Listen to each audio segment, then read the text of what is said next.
যেটি আমরা থাম্বনেল করেছি যে দেউলিয়াতের পথে নিউ ইয়র্কের বিএনপির রাজনীতি। এই কথাটি আসলে এজন্যই বলা হচ্ছে যারা বিএনপির যারা এখানকার কর্মী, সমর্থক বা নেতারা রয়েছেন, তারা আজ প্রায় দিনভর একই আলোচনা ছিল যে আসলে কেন জিএফকে বিমানবন্দরে তাদের মহাসচিবকে এমন অবস্থায় পড়তে হলো। বিভিন্ন রকম মন্তব্য এসেছে। আমরা জানি যে আ আ জাতীয়তাবাদী দলের বিভিন্ন পর্যায়ের নেতাকর্মী রয়েছেন, ছাত্রদল, যুবদল, শ্রমিক দল, মহিলা দল, সাংস্কৃতিক দল পর্যন্ত। তারা আসলে বুঝে উঠতে পারছিলেন না যে আসলে কেন এমনটি হলো? এবং সেক্ষেত্রে তাদের পক্ষ থেকে এসেছে যে আ আ আমরা জানি যে বিএনপির রাজনীতি দেশ ছাপিয়ে কিন্তু বহির্বিশ্বের বিভিন্ন আ জায়গাতেই বিভিন্ন দেশেই রয়েছে। কিন্তু সেসব দেশে আমরা কমিটি দেখেছি বা কে তাদের নেতৃত্ব দেবেন সেটি জানে। কিন্তু একমাত্র ব্যতিক্রম হচ্ছে যে এই যুক্তরাষ্ট্রের। এখানে কিন্তু একটি কমিটি থাকলেও স্থায়ী তার রূপ নেই। বেসিক্যালি নিউ ইয়র্কের মতো একটি জায়গাতে আ মা তাদের সাংগঠনিক রাজনীতি কে পরিচালনা করবেন, কিভাবে করবেন সেটির কিন্তু কোনো নির্দেশনা নেই। কাজেই এখানটিতে তারা একটু অন্যতম পথ হিসেবে দেখছেন যে কার নির্দেশনা মানবেন, কার কথাটিকে প্রকৃত হিসেবে তারা ধরে নিবেন। এটি কিন্তু দীর্ঘদিন ধরেই অনুপস্থিত হিসেবে রয়েছে। আসলে গতকালকের সামগ্রিক যে পরিস্থিতি ছিল বিএনপি মহাসচিবের উপরে কেন এমন আক্রমণ হলো তার প্রেক্ষিতে একটি সংবাদ সম্মেলন করেছে মূলত আ আ বিএনপি। সংবাদ সম্মেলন বলতে ভুল হবে। আসলে কিছু সাংবাদিক তাদের যেই তারেক রহমানের যিনি উপদেষ্টা হিসেবে এসেছেন, আ তিনি এই সংবাদ সম্মেলনে তিনি করেছেন। তাকে নানান রকম প্রশ্ন করা হয়েছে। কিন্তু সদুত্তর মেলেনি কোনটিরই। আসলে যে প্রশ্নগুলো এখানকার যারা সাংবাদিক করেছেন যে আ আসলে সেই যে সফরসঙ্গী হওয়া থেকে শুরু করে এবং শেষ পর্যন্ত যেই দূতাবাসের কথা বলা হচ্ছে বা সরকারের তরফের কথা বলা হচ্ছে সেটি কতটা যৌক্তিক। ১ম প্রশ্ন ছিল যে যদি এটি সফরসঙ্গী হয়ে থাকে তাহলে কেন পরবর্তীতে ভিসা সংক্রান্ত জটিলতা বলছে? কেন বলা হচ্ছে যে B1 ও B2 ভিসা নিয়ে এসেছিলেন? আমরা জানি যে যুক্তরাষ্ট্রের B1, B2 হচ্ছে ভ্রমণ ভিসা। তবে এই বিষয়টি কি একেবারেই অজানা ছিল যারা এখানে এসেছেন যে এটা তো আমেরিকা, যুক্তরাষ্ট্র সবকিছুই কিন্তু নিয়মের মধ্যেই চলতে হয়। সেক্ষেত্রে B1, B2 ভিসাতে এসে তিনি কি করে একটি দেশের প্রধান যে প্রোটোকল পাবেন, তারা সে ধরনের প্রোটোকল পাবেন এমনটি ধরে নিলেন।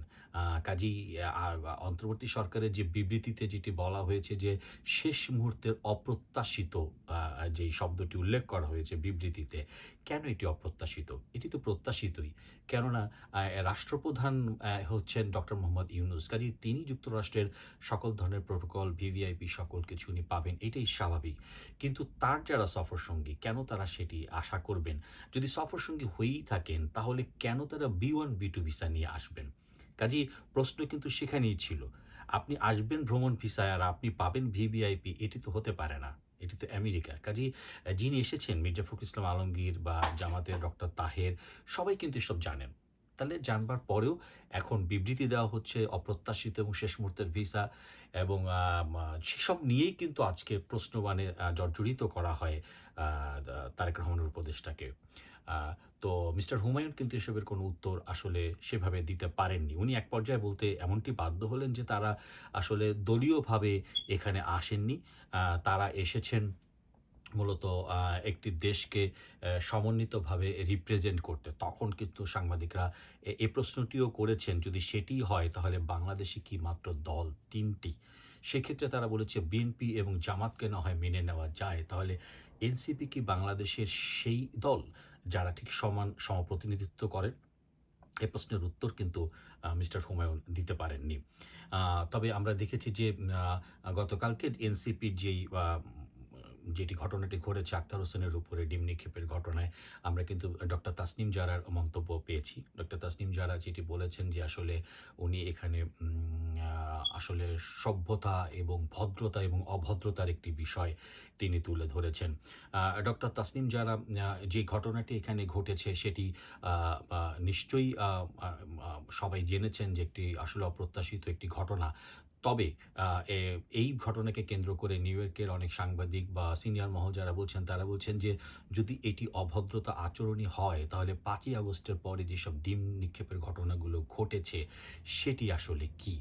হ্যাঁ, যদিও সেটির প্রেক্ষাপট ভিন্ন যে ৫ই আগস্টে আ আ যাদেরকে করা হয়েছে তাদেরকে প্রবল ঘৃণা বা বিক্ষোভের কারণে মানুষের সেটার বহিঃপ্রকাশ ঘটেছে। আসলে যদি ডিম নিক্ষেপের ইতিহাসটা দেখা যায় সেই ১৬শ শতাব্দী থেকে, তাহলে সেটিও কিন্তু ছিল যে ডিমটি আসছে কোথা থেকে? সহজলভ্য হয়ে প্রতিবাদের একটি ভাষা হিসেবে।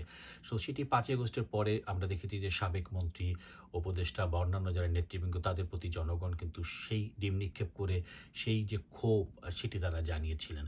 প্রশ্ন হলো যে প্রবল যে জন আকাঙ্ক্ষার উপর ভিত্তি করে ডক্টর মোহাম্মদ ইউনূসের এই সরকার, সেই এনসিপি নেতাদের কি এমন হলো যে ১ বছরের মাথায় এসে তাদেরকে এই বিদেশ বিভুঁইয়ে এই ধরনের ঘটনার সম্মুখীন হতে হলো? এবং কেননা আমরা নিউ ইয়র্কেও কিন্তু বৈষম্যবিরোধী ছাত্র আন্দোলনে যথেষ্ট গুরুত্বপূর্ণ ভূমিকা দেখেছি। ব্যাপক স্বতঃস্ফূর্ত উপস্থিতি আমরা দেখেছি। তাহলে কেন তার কোনোটি লক্ষ্য করা গেল না? কেন সেই এনসিপির যিনি এসেছেন সদস্য সচিব আক্তার হোসেন, তার বেলায় কেন সে ধরনের নেতাকর্মীরা বলয় তৈরি করতে পারল না? সেটিও কিন্তু আজকে নিউ ইয়র্কে ঘুরে ফিরে আলোচনার টেবিলে এসেছে। আমরা আজকে এটাও লক্ষ্য করেছি যে আমরা জানি যে আ প্রধান উপদেষ্টার যিনি প্রেস সেক্রেটারি আছেন, তিনিও আজ কথা বলেছেন মিস্টার শফিক। তবে সেই কথাতেও কিন্তু এসেছিল যে আসলে সরকারের সবকিছুই ছিল, কিন্তু সেই অপ্রত্যাশিত সেই একই ধরনের শব্দ ব্যবহার করা হয়েছে। এটি নিয়েও বেশ আজ ওই একই সুরে সব আলোচনা সমালোচনার ঝড় বইছে। আসলে যে উদ্দেশ্য জাতিসংঘের যেই সম্মেলন চলছে এবং আমরা জানি যে আমাদের জন্য যে নির্ধারিত আ তারিখে ডক্টর মোহাম্মদ ইউনূস ভাষণ দিবেন, সেটিতে কি বিষয়ে উল্লেখ থাকবে বা না থাকবে, সেটিকে ছাপিয়ে কিন্তু এই ডিম কাণ্ড বলা যায় যে দেশ ছাপিয়ে এই নিউ ইয়র্কেও এখন বেশ আলোচনার বিষয়। এবং বলা যায় যে এই টপিক শেষই হচ্ছে না যে আসলে কেন, কি কারণে কি হচ্ছে? কেনই বা যেখানে বাংলাদেশ সহ পৃথিবীর কোথাও আওয়ামী লীগের স্বতঃস্ফূর্ত উপস্থিতি দেখা যাচ্ছে না, কেন কোন ফাঁকে আওয়ামী লীগের এমনটি ঘটলো? কেন বিএনপির এত অভ্যন্তরীণ দ্বন্দ্ব বা দিশেহারা বিএনপি যেটি বলা হচ্ছে, নেতৃত্বহীন বিএনপি, সেটিরও কিন্তু সবাই প্রশ্ন করছে। খুবই অবাক করার বিষয়, একই সংবাদ সম্মেলনে কিন্তু আজকে নিউ ইয়র্ক বিএনপির একজন নেতা তিনি দাবি করেছেন যে তারই সামনে মিস্টার হুমায়ুনের পাশেই তিনি ছিলেন। সেখানে মিস্টার গিয়াস নিউ ইয়র্ক মহানগর বিএনপিতে। তিনি কিন্তু বলেছেন যে তাদেরকে বলা হয়েছে যে ডক্টর মোহাম্মদ ইউনূসের সফরসঙ্গীরা তার গাড়িতে আছেন। তো তখন তৎক্ষণাৎ লক্ষ্য করা গেল যে হুমায়ুন কবির কিন্তু তাকে থামিয়ে দিয়েছেন।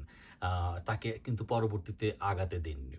আমরা জানি সহ আন্তর্জাতিক সম্পাদক যিনি মিস্টার খোকন, তিনি এসেছিলেন, তাকেও বেশ উদ্বিগ্ন এবং বিষণ্ণ দেখালো। তো পুরো প্রক্রিয়াতেই এই নিউ ইয়র্কেও বেশ বিএনপির সমর্থকদের অনেক বিশাল পরিমাণ সমর্থন এখানে রয়েছে। তারাও চাচ্ছে যোগ্য নেতৃত্বের মাধ্যমে নিউ ইয়র্ক মহানগর বিএনপি আগামীতে বেশ গতিশীল ভূমিকা রাখবে।